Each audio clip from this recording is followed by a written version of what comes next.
One of the things I love about Madfest is its ability to cut through the BS. That's what this conference is all about, and our next speaker does exactly that. He creates digital strategies that help to actually make a difference. From Incubeta, please welcome Damien.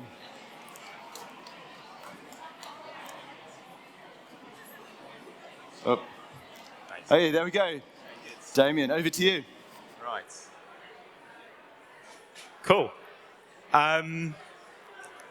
Right, so I thought before I started my presentation it would be worth giving a very brief introduction to myself. What I do is I head up product strategy for Incubeta. So really I spend most of my time thinking about how technology can be used to drive growth for the businesses that we work with. To kind of give you some context, there's a phrase that gets used all of the time in our industry that I really don't like, and it's this phrase. You've probably heard it more than once today, I'd imagine, this phrase of digital transformation. And more often than not, when I see businesses that try to achieve digital transformation, they end up running into pretty significant issues. And the reason why they end up running into pretty significant issues is because transformation suggests that you need to change everything about your business. And that's simply not true for the vast majority of businesses. And in fact, what many businesses end up doing when they try to drive digital transformation is they end up disrupting things that work well already. Now, obviously, I work in digital, so I believe in the power of digital, but I think a better way of thinking about this is digital augmentation. It's about how can you use digital, how can you use technology to make your business even better? So this is what I'd encourage people to think about. Rather than thinking about transforming everything, think about focusing on the few things that will make a difference and doing those things really well. And today, I want to talk about 3 things which I've seen make a really big difference for the businesses that we work with. The first, I've called this upgrade your creative, but what I could have just as easily have said here is start thinking about your creative through a digital lens.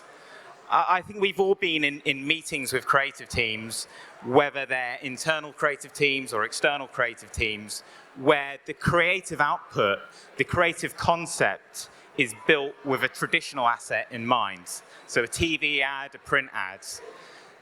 The challenge with that is, firstly, most businesses now spend more than 50% of their marketing budget on digital channels.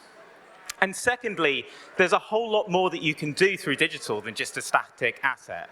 And I think by thinking about the final output in traditional senses, you miss all of these opportunities around interactivity. So I wanted to show you a couple of examples of things that we've developed, simple things where we've put interactivity at the forefront of the way that we thought about digital assets. So this is something that we developed with Mercedes.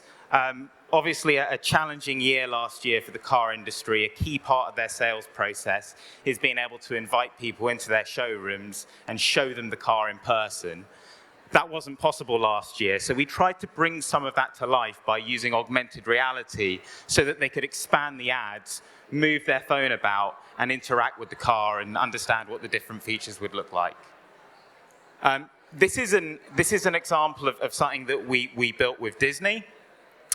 We built this ad when Disney Plus was first being launched, and with any OTT platform, there's always so many questions about that platform itself, what shows are going to be on it, how much it costs, are there any promotions, etc., etc. So what we did was we built a chatbot within the ad unit that allowed people to ask the ad those questions themselves. And we made it fun by giving them answers in the tone of voice from characters that are featured on Disney+. So you can see the example from CP3O from the Star Wars franchise there. These things can often be dismissed as being gimmicky. And I kind of get that. I kind of get that these can be dismissed as being gimmicky. But here's the truth. When you add interactivity to your ad units, it makes a massive difference to engagement levels. And when we compare interactive units with static units from a digital perspective, it's like night and day. 10 times higher engagement from interactive units. And there's a real business reason behind this as well, right? Because if you can drive higher engagement, then it means that you can receive the same results with less media investment, or vice versa, you can get much higher engagement with the same level of investment. And I think in marketing, we're sometimes guilty of forgetting about that link between great creative and the required media investment. But there's a very direct link between the two. So that's really kind of the first area. The second strategy that I see be really successful for some of the businesses that we work with is really integrating their marketing really integrating their business data, rather, into their marketing. When we talk about data in our industry, we're almost always talking about customer data. And don't get me wrong, there's a huge amount of exciting things that you can do from a customer data perspective. But also, if you're integrating your business data into your marketing, there's also really exciting things that you can do that can ensure alignment. So if I was to put myself into the shoes of a CMO, and I'm sure people have had these questions quite regularly, these are 3 questions that I would always have. Are we spending our budget to support the areas that need it the most? Are we aligned with business priorities? And are we featuring the right products in our marketing? And I think all too often, the answer to those is that actually marketers are quite unsure. You can use data to make sure that your marketing is more aligned to your business. And again, I think the best way to kind of bring this to life is probably to show you 3 examples. If you're a retailer, you can look at your stock level data, and you can start to predict the products which you'll sell out without marketing to make sure that you're spending as effectively as possible. You don't want to be doing product-based marketing for items which are going to sell out anyway. If you're an airline, God, if I was a marketing director for an airline, I think the worst thing in the world would be spending all of my marketing budget promoting routes that we're going to sell out anyway and being left with a bunch of empty seats on other routes. Well, we can plug into those booking systems and we can make sure that we're aligned to making sure that the marketing investment is where it's actually needed and where it's going to make a difference.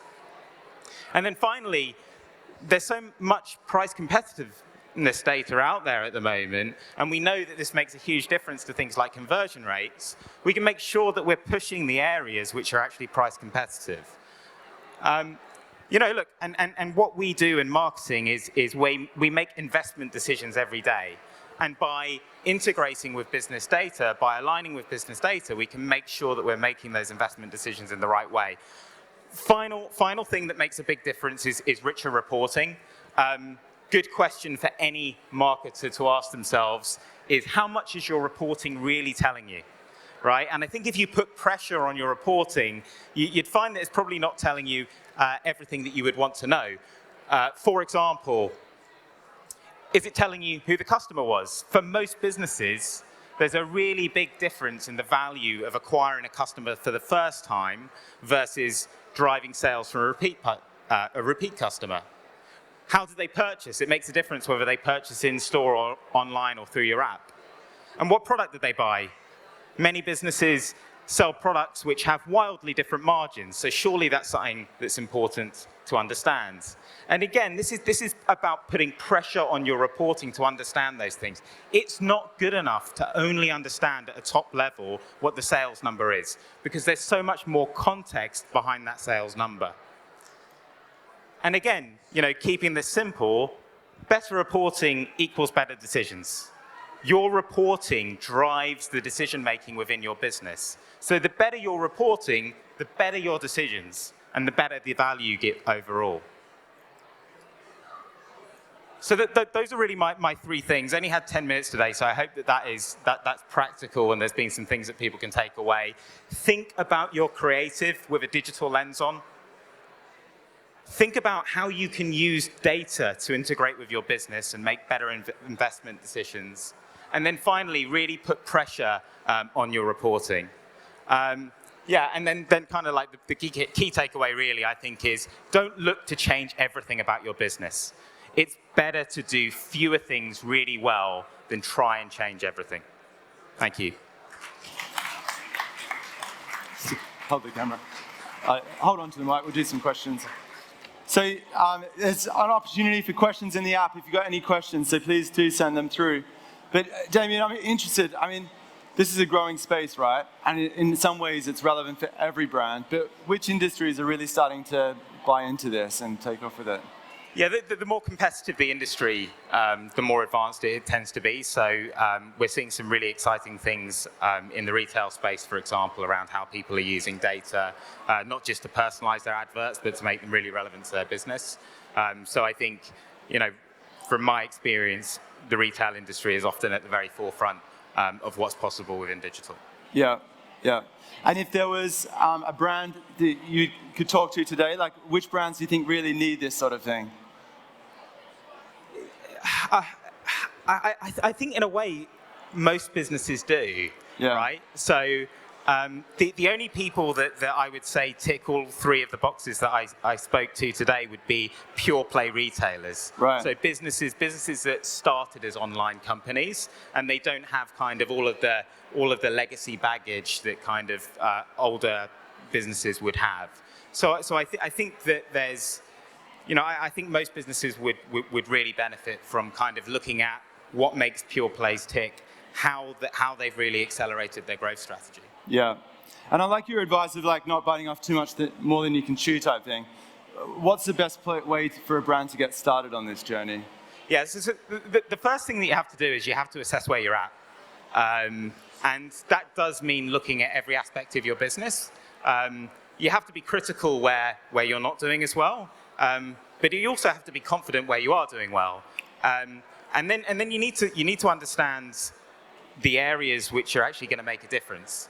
And then you have to be pretty ruthless about focusing on those. There's so much noise in our industry. There's so many different things that you could focus on that I think it can be very easy to get lost. So it's about agreeing, what are the three things that we're going to focus on, and being pretty ruthless and relentless about focusing on those areas.